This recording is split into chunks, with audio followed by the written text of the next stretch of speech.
સ્થાનિક સ્વરાજની ચૂંટણીમાં હવે ઉમેદવાર બચાવો અભિયાન શરૂ થયું છે। કોંગ્રેસે પોતાના નવા ઉમેદવારોને અજ્ઞાત સ્થળે ખસેડ્યા છે।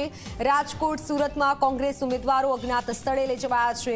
જૂના જોગીઓ સિવાયના ઉમેદવારોને અજાણ્યા સ્થાને લઈ જવાયા છે। તો આવતીકાલે ઉમેદવારી ફોર્મ પરત ખેંચવાનો અંતિમ દિવસ છે। કેટલાક ઉમેદવાર ભાજપના સંપર્કમાં હોવાની ચર્ચા છે। ઉમેદવાર અંતિમ સમયે ફોર્મ પરત ન ખેંચે તે માટે કોંગ્રેસે આ પ્રયોગ હાથ ધર્યો છે।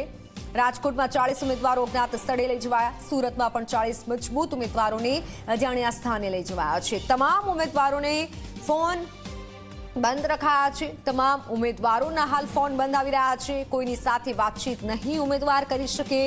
ત્યારે આપ જુઓ, કોંગ્રેસે એક હાથ અજમાવ્યો છે અને એક ઉમેદવાર બચાવ અભિયાન હાથ ધર્યું છે કે જ્યાં અજ્ઞાત સ્થળે આ ઉમેદવારોને લઈ જવાયા છે। જૂના ચૂંટીઓ સિવાયના જે નવા ઉમેદવારો છે તે લોકોને અજ્ઞાત સ્થળે લઈ જવાયા છે। ભાજપના સંપર્કમાં હોવાની ચર્ચાથી આ અભિયાન હાથ ધરાયું છે। સંવાદદાતા હિતલ પારેખ જોડાઈ ચૂક્યા છે। હિતલ, જૂના જોગીઓ સિવાય જે પણ નવા ઉમેદવારો છે તેને બચાવવા માટે કોંગ્રેસે આ અભિયાન ક્યાંક હાથ ધર્યું છે, અજ્ઞાત સ્થળે લઈ જવાયા છે। કોણ કોણ એવા ઉમેદવારો છે અને કેટલા સમય સુધી આ રીતે અજ્ઞાત સ્થળે રાખી શકે છે?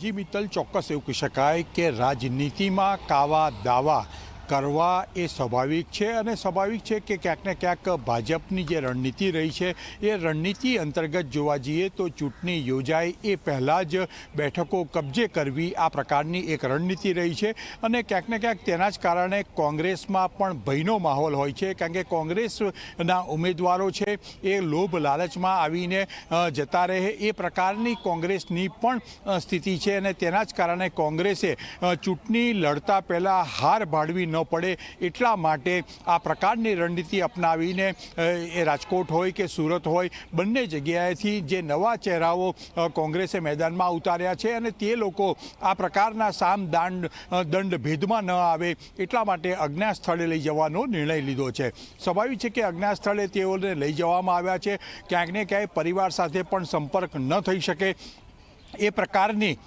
એ વ્યવસ્થા કોંગ્રેસ દ્વારા ગોઠવવામાં આવી છે, કારણ કે ભૂતકાળમાં જોવા જઈએ તો આ પ્રકારની રણનીતિ માત્ર વિધાનસભા પૂરતી સીમિત માનવામાં આવતી હતી કે વિધાનસભામાં ધારાસભ્યો ને લઈ જવામાં આવતા હતા અને ક્યાંક ને ક્યાંક આ પ્રકારની રણનીતિ હવે સ્થાનિક સ્વરાજ્યની ચૂંટણીમાં પણ પ્રવેશી ચૂકી છે અને એ જ બતાવે છે કે રાજકોટ અને સુરતના નવા ઉમેદવારો છે તેમને ક્યાંક ને ક્યાંક અજ્ઞાત સ્થળે લઈ જઈને રાખવામાં આવ્યા છે। સ્વાભાવિક છે કે આ અજ્ઞાત સ્થળ જે છે એ આવતીકાલે 3 વાગે ઉમેદવારી ફોર્મ પાછો ખેંચવાનો છેલ્લો દિવસ છે।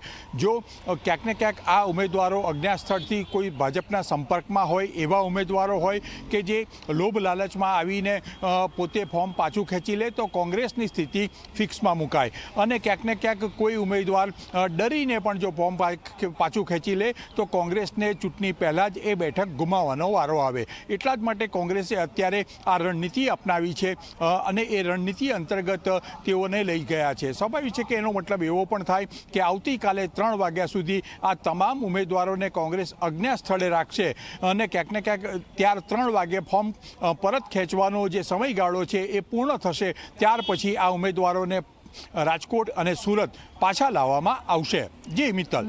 બિલકુલ હિતલ, આભાર માહિતી બદલ। તો આવતીકાલે 3 વાગ્યા સુધી આ જે નવા ઉમેદવારો છે તેઓને રાખવામાં આવશે।